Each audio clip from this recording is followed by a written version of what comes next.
Okay. All right. Good morning. Well, thank you so much to everyone for joining us here today. You know, I first ran for the Senate because I wanted to make sure that we had someone here actually talking about the issues that matter in women's lives and fighting for the policies to address them. When I came here, one of 4 women senators elected that year, things like childcare and paid leave, workplace harassment, women's health were an afterthought at best, or worst, just ignored. We've come a long way, both in terms of women in Congress and in terms of giving these issues the attention they deserve. Look at the lineup behind me today. But there are still so many ways women's needs are ignored, overlooked, or stigmatized, and menopause is a great example. After all, menopause is something that every woman goes through as she gets older, every single woman. So why do we have a status quo where no one wants to talk about it? Why is it so stigmatized? The bottom line is, for too long, menopause has been overlooked, underinvested in, and left behind. It is well past time to stop treating menopause like some kind of secret and start treating it like the major mainstream public health issue it is. That means more federal research and coordination on menopause and other issues related to women's midlife health, more public awareness and education, improved detection, diagnosis, and treatment of perimenopause and menopausal symptoms, and better training for our healthcare providers, for a start. So that's exactly what we did with our new legislation, the Advancing Menopause Care and Midlife Women's Health Act. I am so proud to introduce this bill today along with so many other amazing women on both sides of the aisle. Because menopause is not a bad word, it's not something to be ashamed of, and it is not something Congress or the federal government should ignore. Menopause is something that every woman goes through, so there's no reason that any woman should feel like she's going through it alone or like she can't find reliable information or the healthcare answers and options she needs. And there is no excuse for shortchanging this issue when it comes to federal dollars. So we're going to be working hard to build support for our legislation, pass it into law, and make menopause a part of the conversation until it finally gets the spotlight and resources that it needs. And I'm grateful, really grateful, to have an amazing partner working with on this with us, who is really an expert in the spotlight and a really passionate advocate about this issue, Halle Berry. From our conversation about this, I could tell she has the same feeling that always drives me to fight for change. If no one else is going to talk about this, I'll get it done myself. Halle, thank you. I'm really excited for you to hear from her shortly. She really is incredible. And I'm also thrilled to have a really strong showing of women here in the Senate on both sides of the aisle joining us to introduce this bill today. I especially want to thank my colleagues in the Senate, Senator Murkowski, Baldwin, Collins, Klobuchar, and Capito, and our other great sponsors who you'll hear from as well today, Senators Stabenow, Gillibrand, and Hassan. These are all women who know how to get things done. So thank you all so much for being a part of this. And with that, let me turn it over to my co-lead, Senator Murkowski. Right. Thank you, Patty. I want to thank Chairman Murray for her leadership on this initiative. I think that you and I both kind of came into the conversation with a meeting with Halle Berry, who came to the Capitol last year to raise this as an issue. And it was one of those moments where you just kind of stop and say, why not? Why haven't we focused more on menopause? Why has it become this issue that seems to be a little taboo? Good heavens, as Chairman Murray has said, this is something that every woman goes through, whether you have birth children or not birth children, whether you are in a higher income bracket or the poorest of the poor. This is a natural body process that 1/2 of humans go through. So why has it been kind of kept in the back? Why haven't we not focused on the research, on the medical training, on all of the attributes of this? Why have we not allowed ourselves to really look at the full life spectrum of women? Because most of us get to that point, hopefully, when menopause is that natural part of our life. So let's not be afraid to talk about it. Let's not be afraid to put the resources behind better understanding. Let's talk about it. And it shouldn't just be the women that are talking about it. When I mentioned to several of my friends that I was having a press conference this morning and we're introducing this legislation about menopause, it was like I had said a word that allowed them to finally speak. And what I got was, oh my gosh, that would be so great. You know, my wife is going through menopause. My sister-in-law is going through menopause. I can't figure out. They need the information as much as any women out there. Now, I would just suggest one little thought. That if men went through menopause, we would have adequately and appropriately funded the research to menopause decades and decades ago. So there's no time like the present to get moving, to get forward on it, to be with this strong delegation of women, knowing that we will gain our partners not only on a bipartisan basis, but with our male counterparts in the Senate and in the House. I'm looking forward to that. But we really got the conversation started with Halle Berry, and I want to recognize her. But I look forward to working together to make the positive advancements that women need. I think. Halle Berry. Yes. Hello. First, let me say how incredibly honored I am to be here. And never did I think in my lifetime I would be here advocating for something and being a champion of a cause, especially this one. But I want to thank Senator Murray. You were the first person that I met when I came here on this journey. And Senator Murkowski, thank you for coming on as also a co-lead.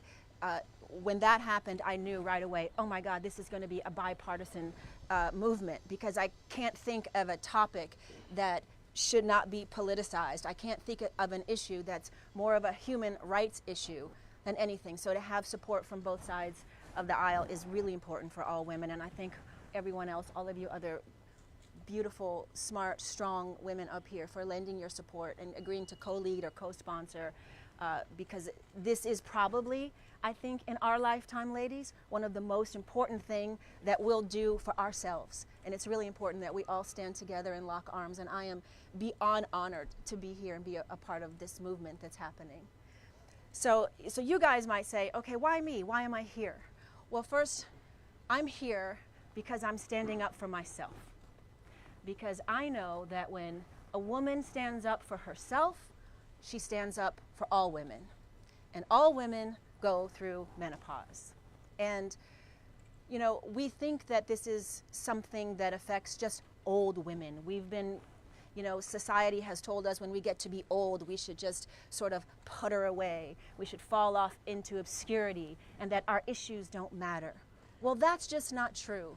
I am going to be 58 years old this year, and I have never felt better. I have never felt more ready for this world. I am wiser. I'm in the process of raising children. I started late. I'm raising children, and I'm more accomplished than I've ever been. I've risen to the top of my chosen industry. It's not time for me to go out to pasture and lay down and die. That which our society would tell me it's time for me to do. I want to start a brand new career. Right? I'm going to start a business that will speak to women in midlife, because I want to use the platform that I have to really do real good in life. Making movies has been fine, and I'm proud of that, but I really want to, for this next act of my life, really give back in a way that's substantial, that will be talked about long after I'm gone, but it will really make a difference in the life of every woman. So one of the things that I've been struggling with, and this is the part of my job in all of this is to always keep this issue human. You all, I'm sure, have heard about my lady part issues, but menopause is not just about our lady parts. And so many people think it's just about what happens, you know, below our belly button, and that's where our issues are. That's not true. One of the most impactful issues that we're facing when we get to midlife is our brain health. Because estrogen, we have estrogen receptors in every cell in our body, every organ in our body. And when we get to midlife and our estrogen levels start to drop, it affects every part of our body, not just our lady parts that people kind of want to like write it off to. It affects every part of who we are, right? So it's really important that we lean into our health care in midlife, not lean out. It's really important that when we go to see our doctors, they have thoughtful conversations, knowledgeable conversations with us about what's going on with us. And I'll tell you a quick story, not about my lady parts. I told that story. This is another story. I was at the doctor 3 days ago, and I went in to talk to him about an issue, and I said to him, you know why I'm having this issue, right? And he says, yes, I know. I said, tell me, why am I having this issue? He said, you tell me why you're having the issue. I said, no, you tell me why I'm having the issue. And we went back and forth. You tell me, you tell me, you tell me. I finally realized he wasn't going to say it. So I thought, okay, I have to do what no man can do. I have to say it. I said, I'm in menopause, okay? And that's why I'm having this issue. And he said, oh my God, I could never say that to you. Look at you, you don't look like you're in menopause. I could never say that. And if I said that to all of my female clients, they'd punch me. And again, I knew that is why I'm here doing this work, because it has to be destigmatized. The shame has to be taken out of menopause. We have to talk about this very normal part of our life that happens. Our doctors can't even say the word to us, let alone walk us through the journey of what our menopausal years look like or our years after that, right? So when I have these moments, real moments that happen to me, I know that every other woman around this country are having these real moments as well. They're lost, they're afraid, they don't have direction, and they need help. So that's why I'm here. I'm here as a citizen of the United States, as a woman who is demanding that our government give us what we need, because we deserve it. We have been overlooked, we have been discarded for far too long, and I'm so grateful to have a team of powerful, strong, smart women who are saying enough is enough, because guess what? It's enough. It's enough. So thank you so very much for being here and caring about this issue. And I have one last thing to say, and this is a call of action. While I'm so grateful for all of the ladies that are here, I'm slightly disappointed that they're all not here today, because that's just me. I get my heart set on something, and that's why I wore my orange suit, because I wanted all of the women to be here today. And the ones that aren't here yet, I want them to know we've got work to do. We know, but I'm coming for you. We are coming for you. We are coming for you, and I will not stop until we all stand here, all the women of the Senate, myself included. I'm not of the Senate, but I'm here with them, and we're going to stand together and we're going to fight to get this passed. And then I want every woman out there, in whatever state you're from, reach out to your senator, male or female. Reach out to your senator and tell them what you need. Demand to be heard, because that's one way you stand up, like I'm standing up right here. You stand up in your own state and you demand that there's a change and that money is allocated for your health in midlife and beyond. Thank you. Thank you very much. Yay. And now I turn this over to Senator Baldwin. Thank you. Oh my gosh. Halle, we couldn't dream of a better champion for this legislation and this cause. Good morning, everybody. I want to thank you, Chair Murray, for bringing us all together today. And I also want to give a shout out to Dr. Pauline Mackey, who I just learned as a Wisconsinite, yay, but for being such a champion on this important issue. You know, we don't talk about menopause very often, but we really should. As you've heard, half of America will experience menopause in their lifetime, with thousands of women reaching menopause every single day. Even though menopause and perimenopause impact millions of Americans every year, women have too often been forced to suffer in silence, with sometimes debilitating symptoms like hot flashes, sleep loss, mood changes, and joint pain. In fact, a national survey in the U.S. revealed that 4 out of every 10 women said menopause symptoms interfered with their work performance or productivity. For far too long, menopause has been treated as a taboo or simply written off as a women's issue. It's our responsibility to come together and to reverse that stigma to help millions of women get the care that they deserve. I am proud to stand with my Democratic and Republican colleagues to introduce this legislation today, and together we can help millions of Americans better understand menopause and treat their symptoms so that they can confidently enter their next chapter. And now I want to introduce Senator Capito. Thank you. Great to be here. Thank you for your advocacy. It's great to be here with so many of my fellow senators. I think we're proving here that menopause is not a partisan issue. It certainly is a bipartisan issue. And Senator Baldwin and I are the I'm the ranking member. She's the chair of the subcommittee on Labor H, where a lot of the research, this to me is the most exciting part of what we're talking about today, is the research that's going to occur at NIH and other places to be able to answer the questions. The questions that, quite frankly, the only person I went to ask was my own mother. Yes. And many of us have relied on our mothers and our sisters to give us a hint, give us a clue, see where we're headed.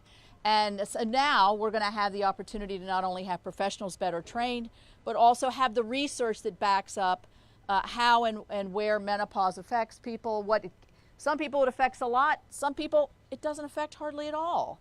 And so there's a whole spectrum here. So I'm really excited about what this does and this bill does. I'm excited about the bipartisanship, and we will work on many of our other members to be here today. So by taking this effort, I think we're taking a big step to help our fellow females, but also every family, everybody, really. This will affect everybody in the end. And I'm proud to be here today. I do have to slip out, though, because we have all kinds of committee meetings going on. So thank you all for being here, and thank you. Thank you, Halle. Mm-hmm. Oh, and now I forgot my last thing. Senator Klobuchar, my friend. Yeah, sorry. Thank you. Thanks so much, Shelley. Thank you to Tammy, and thank you to Senator Murray and Senator Murkowski and Halle Berry. We're going to match your orange pantsuit, I promise. This is a moment where we can make talking about menopause cool, or at least not hot. Okay, that is our plan. You all saw that new study that came out, and that's great, just this week. But when we were just talking about this beforehand, for years, there's just confusion. What should we do? Is it safe to do this? Is it safe to do that? We know that for most women, this starts between the ages of 45 and 55. It can last for years. And here we are in 2024 talking about it. And as Lisa noted, I think if this was happening to men all these years, we would not be out right here doing this press conference, because we would have figured out the treatment, we would have gotten the facts, and now it's our time and our moment to get this done. So I'm going to talk a little bit about my own experience with this, a little different but yet similar to many women that I have talked to. I was diagnosed, as many of you know, a few years ago with stage 1A breast cancer in 2021, and for a number of reasons we are not going to get into, the surgery and medication triggered months and months of hot flashes. And so literally I am going out to the Senate floor, having to give some big speech, listening to one of our male colleagues who have no idea what is going on, and I can tell you it is a recipe for hard times and dark thoughts. Like, these guys have no idea what I'm going through, and now they're saying that. Why is he giving this speech?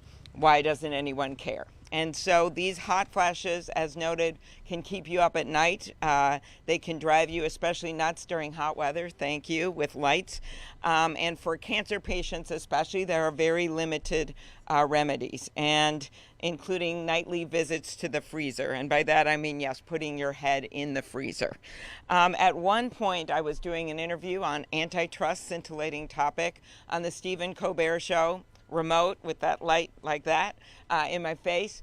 And I had not one, not two, not three, but 4 hot flashes in the middle of the interview. The lucky part for me is, for some reason, anyone could tell except this time. A very famous person called me and said, "What are you doing? You look just glowing on that interview." It was just incredible. So while this is a taboo subject to usually talk about, you can see there are some clear advantages from time to time. And it's easy to laugh, but we know that for so many women, it actually sets them back so much. It sets them back each day. It sets them back in their work lives. And fortunately, this conversation is now changing in a big way. So people at some point in our lives are going to feel much more free to talk about it to those male colleagues who are out giving a speech. And they're going to feel much more free to figure out what is wrong, what can I do, what's safe for me to do, which has been so confusing for so many women when it comes to hormone patches and the like. So I am really excited that we're putting this force, and there's nothing that we can't do when you got this group gathered on one stage. So thank you very much. I look forward to working with my colleagues on this. Thank you. And now up, the incredible and the author of the Farm Bill, which is soon going to be done, shows you can juggle many things at one time, Senator Stabenow. Well, thank you, Amy. Good morning, everyone. If you take nothing away from this morning, if you are not here as a man or a woman joining us, Halle Berry is coming for you. We're looking forward for that. So, thank you to all my colleagues, led by Senator Murkowski. And I would just stress a couple of things. This is a healthcare issue above the neck as well as below the neck. Back in President Obama's time, he, for the first time, set up what's called the Brain Initiative at the National Institute of Health to actually research the brain. We know that at least 30% of the time, a woman going through menopause will go through depression. It's physiological. And that institute needs to be researching menopause as part of the Brain Institute. There are so many ways that we need to lift up women's health care, whether you're a pregnant mom and not getting the care that you need, whether you're a new mom, whether you're going on in later stages of life or at the end of your life. This is about health care. And so I'm just very proud to be here with my colleagues to say the word menopause loudly and proudly. I was so excited to see they set up a menopause caucus in the U.S. House, and colleagues that are part of that. This is real, it's serious, and as my colleagues have said, if men were affected, there would be a large NIH institute totally dedicated to every aspect of the effects on men of menopause. So let's do it. All right, let me turn to Senator Gillibrand. Hey, Senator Stabenow. Thank you so much to these extraordinary women standing with us. I'm very grateful for Senator Murray and Murkowski for bringing us together. And thank you to Halle Berry for her passion, for knowing that women in America need a voice like hers to lift up to this issue, to make sure people know what's at stake, and to make sure people understand the unfairness of the lack of research, the lack of dedication in our medical schools to teaching doctors and OBGYNs about menopause and what the impacts are for women's health and what the best treatments are to deal with symptoms. You wouldn't believe it, but for OBGYN residency programs, a recent study shows that only 31% of those programs have menopause in the curriculum at all. That is ridiculous. As many as 80% of OBGYN residents admit they're ill-prepared to discuss menopause with their patients. Women's health is human health. This is fundamental to our survival, fundamental to our well-being, fundamental to our ability to function in our families, in society, and to be a productive member of our communities. Menopause can make a huge difference in women's lives and could have a massive influence on age-related diseases. But it's one of the most underfunded, undertreated, and underdiagnosed fields of medicine.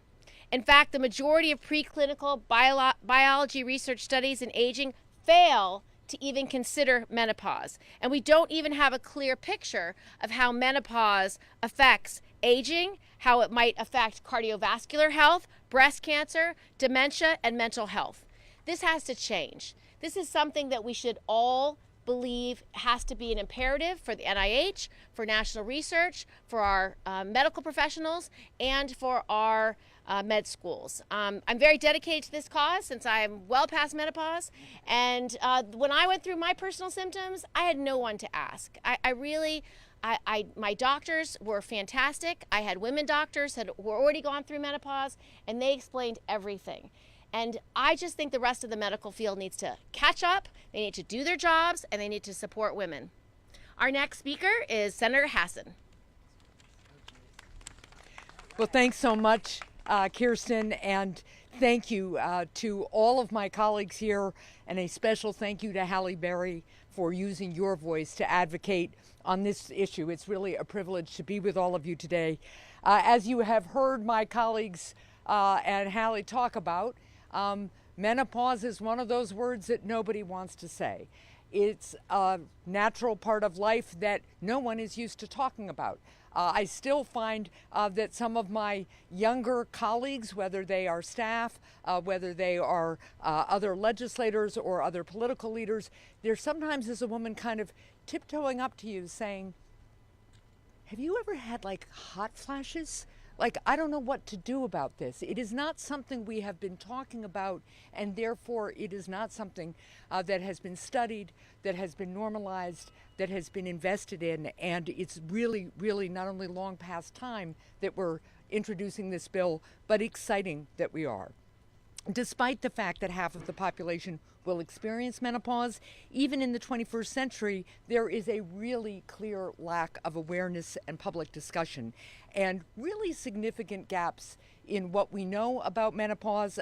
As Senator Klobuchar mentioned, for about the last 20 years, women have been told, based on a study that I think is about 20 years old, if I'm right, doctor, that they really shouldn't use hormone treatment therapy because of the risks involved. Then I read this article yesterday that says, actually that study done by a well-respected group, that was pretty wrong. The design was bad. People have known the design was bad for a while, but we're finally catching up, and the new research shows that there are really safe options, particularly for younger women who are beginning menopause. So we have a lot of work to do. That's why this bipartisan legislation, which will strengthen federal research and raise public awareness and expand training, is so important.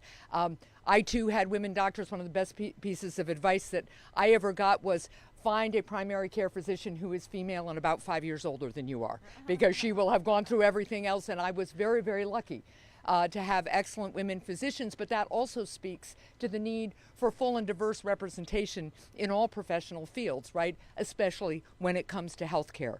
So last thing, if we believe, as we do in the United States of America, in our beloved democracy, that every single person counts and has full and equal worth, then we have to make sure that we are investing in healthcare research, treatment, and actual care that serves every single person so that they can reach their full potential, be full contributors to our society, and continue to make a difference regardless of the stage of life they're in. So thank you all very much for being here. It's now my real honor and pleasure to turn this over to Dr. Mackey. Doctor? Good morning, everyone. I have the tremendous honor of representing the menopause research community. And on behalf of the community, thank you, thank you, thank you, thank you, and thank you, Halle. This is nothing short of revolutionary. I used to be that weird scientist who studied the brain and menopause, and I was kind of sidelined into, you know, the back area of the NIH and the like, and suddenly there are hot flash commercials on the Super Bowl. You know, so what's happening here, right? Now, I got into menopause research not thinking, oh, you know, I went out to get my PhD in cognitive neuroscience to study menopause, but I got into it because of sex differences in Alzheimer's disease. And all of us have someone in our family affected by Alzheimer's disease. What you may not know is that 2/3 of individuals living with Alzheimer's disease are female. So why is that? Well, one of the many benefits of being female is that we live longer than our male counterparts, but we're also in a different position because as we age, we not only go through chronologic aging, we go through hormonal aging. And that has a very specific effect on our brains. So we heard about hot flashes, the hallmark symptom of the menopause. I measure hot flashes in my research studies by hooking women up to monitors that measure when they sweat. Last Friday, a woman came into my lab and we looked at her data. She had 40 hot flashes in one day. 40 hot flashes in one day. And yes, they are worse if you are being treated for cancer. They're worse if you're black or brown. And only 20% of women get their symptoms treated. Now, why is that important? Because our research shows that if you do these fancy brain scans, the more hot flashes a woman has, the more stroke-like abnormalities we see in her brain, the more her memory is affected, and the more her memory circuitry is affected. So what does that mean? It means that menopause brings her brain to a different state when she's at the age of 60. She has to build resilience. So what do we need? We need to get women the help they need to build the best brains that they can, so that if and when the pathology of Alzheimer's disease begins, they're resilient to it.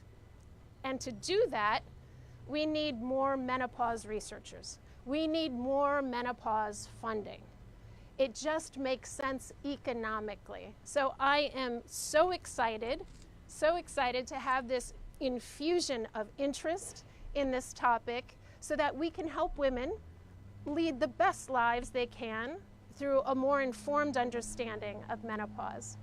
And with that, I thank you, and I'll turn it back to Senator Murray for the questions. Thank you so much. Thank you. Thank you, Doctor. Really appreciate your insight. Thank you to all of our amazing co-sponsors, and especially thank you to Halle for being the force behind us that is here today. This is the beginning, not the end.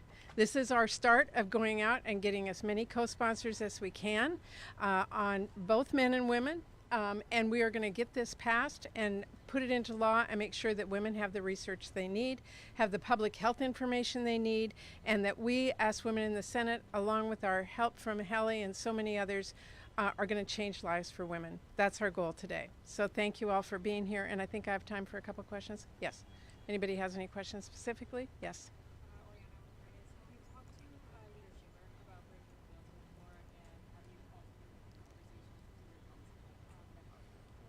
So our goal today is to get as many co-sponsors as possible. You know me, I don't sit around and pretend that this is done. Now we're going to go out and get co-sponsors, and when we have enough and we know we have the votes, then we'll bring it to the leader in the Senate. I know there are a number of colleagues in the House as well who are working on this, and we will just work as hard as we can until we get it done. Other questions? Yes.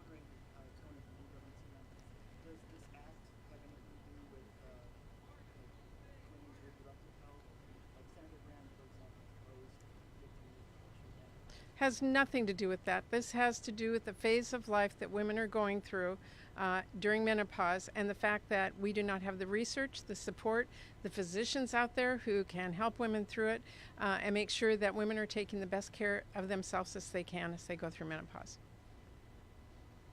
Yes. 16. Right now, this minute. Give us 10 minutes. And we just started. Yeah. So. All right. We haven't even invited the men.